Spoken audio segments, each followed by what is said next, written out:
اس عصر میں امام خمینی کے ساتھ یہ کینہ امریکہ کے دل میں پیدا ہوا، عربوں کے دل میں پیدا ہوا، چونکہ عربوں نے وراثت میں اسلام پایا ہوا تھا، اسلام کی قیادت مسلمانوں کی، چونکہ عرب میں اسلام پیدا ہوا، رسول اللہ عرب میں مبعوث ہوئے اور اسلام کے جو پھیلا بڑا آگے عرب دنیا میں ہوا اور عربی پہچان کے ساتھ بڑھا، تو عرب کے اندر ایک اندرونی طور پر ایک احساس ہے کہ ہم ہیں، قائد ہم ہیں، لیڈر ہم ہیں، مسلمین کے رہنما ہم ہیں۔ وہی جو قریش بنو ابو سفیان کے اندر، ابو جہل کے اندر جو احساس تھا کہ ہم ہیں بڑے، قریش کے بڑے ہم ہیں۔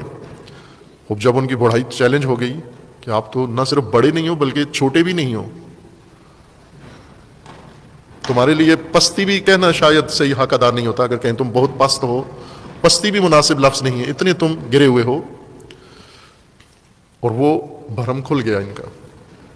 بانڈا پھوٹ گیا، ان کا کینہ ان کے دل کے اندر رسول اللہ کا آ گیا کہ ہم بڑوں کو چھوٹا کر دیا۔ عرب کیوں امام خمینی کا کینہ رکھتے ہیں؟ اس لیے کہ امام خمینی نے ان بڑوں کو چھوٹا کر دیا، بہت حقیر کر دیا۔ یہ جو اپنے آپ کو کیا سمجھ رہے تھے عالم اسلام کے لیے، وہ سب چھوٹے ہو گئے۔ اس لیے ان کے دلوں کے اندر شدید کینہ پیدا ہوا، اور اس کینے کے اندر سب سے بڑی چیز جو امام خمینی کی نسبت کینے میں، عربوں کے کینے میں شامل ہے، وہ بغض علی ہے۔ چونکہ امام خمینی کی پہچان شیعہ ہونا ہے، شیعہ یعنی شیعہ علی، تو ظاہر ہے جس کے دل میں پہلے سے ہی علی کا بغض ہو، اور جو علی کے ساتھ کینہ صدیوں سے برت رہے ہوں، جو نسل، جو قوم، اور ناگہان علی کے مکتب کا اور علی کا فرزند آ کر اور وہ سارا ہجران دور کر کے، جو علی کو اپنے زمانے میں حسرت تھی ساتھیوں کی، ناصرین کی، وہ ساری پوری کر دے آ کر، اور جس نام کو، جس سلسلے کو یہ دبا مٹا کے خوش بیٹھے ہوئے تھے، اس کو آ کر ایک دفعہ ایسا زندہ کرے کہ یہ خود اس کے نیچے چھوٹے لگنے شروع ہو جائیں، تو معلوم ہے کہ وہ بغض پھر تازہ ہو گیا ان کا۔ اب اصل میں علی کا بغض تھا جو خمینی کے بغض میں بدل گیا ان کا، اس لیے عرب کینے میں مبتلا ہو گئے، اور عربوں نے یہ کینہ توزی ظاہر کی اور اس کو مسلمانوں میں سرایت دینے کی کوشش کی، باقی مسلمانوں کے اندر۔ امام خمینی کے کینے کا کوئی جواز مسلمانوں کے پاس نہیں ہے۔ یہ قرآن ہے جو آپ کو ہر مومن، ہر مسلمان کے متعلق کہتا ہے،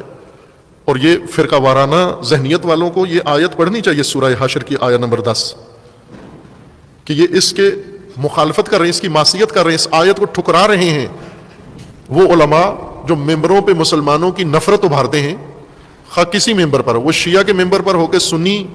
کی نفرت پھیلا رہا ہو، وہ سنی کے ممبر پہ بیٹھ کے شیعہ کے خلاف نفرت اٹھا رہا ہو، وہ سورہ حشر کی آیت کے مطابق بہت عظیم گناہ کر رہا ہے، جرم کر رہا ہے۔ چونکہ سورہ حشر کا مطلب یہ ہے کہ کسی مومن کا کینہ میرے دل میں نہ رکھنا، پاک کر میرے سینے کو کینے سے۔ سینہ مقامی کینہ نہیں ہے عزیز من، سینہ کینے کے لیے نہیں بنا ہے، اس کو کینہ گاہ نہ بناؤ، مدفن کینہ نہ بناؤ اس کو۔ سینہ پاکیزہ چیزوں کے لیے ہے، کسی مومن کا کینہ نہ آئے اس کے اندر۔ لیکن زمانہ اس طرح سے شرح صدر، کھلے سینے والے لوگ بچے پیدا کرے گا، مائیں جنم دیں گی، وہ فرزند وہ پھر عالم بنیں گے تو ان کے دلوں کے اندر مسلمانوں کی محبت آئے گی، ورنہ تو نفرت اور کینہ ہی آئے گا۔ جب تک یہ مائیں ہیں، جب تک یہ مولوی ہیں، جب تک یہ مدرسے ہیں، جب تک یہ ممبر ہیں، جب تک یہ لوگ ہیں، یہ تو کینہ ہی بھریں گے مسلمانوں کا۔ اور کتنا کینہ ہے، شرمناک حد تک ہے مسلمانوں کا ایک دوسرے کی نسبت کینہ۔ اس کے اندر فائدہ اٹھایا انہوں نے، اور وہ ہستی، وہ شخصیت جس نے دفاع کیا اسلام کا، زندہ کیا اسلام کو، یہ پہلو وقت چاہیے اس کے لیے، ماحول چاہیے اس کے لیے، اس کی تشریح کے لیے۔ امام خمینی نے اسلام کو احیا کیا، اور کس انداز سے کیا اور کس سطح پہ کیا، جس کا ادراک ہمیں نہیں ہے، ہم ابھی بلوغ اس طرح کا نہیں ہے ہمارے اندر۔ امام نے دین کی کیا خدمت انجام دی ہے،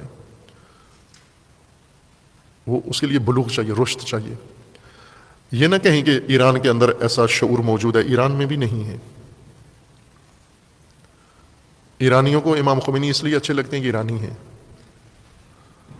اگر یہی شخصیت امام خمینی عرب میں ہوتے، نجف میں ہوتے، ایرانی کوئی بھی محبت نہ کرتا امام خمینی سے۔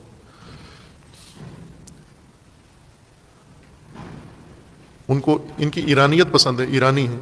رہبر ایران کہتے ہیں ان کو۔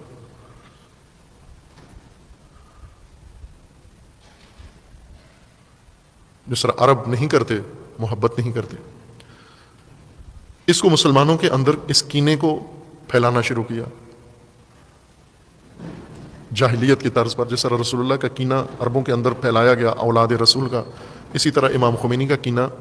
پھیلایا گیا پوری زمین کے اوپر۔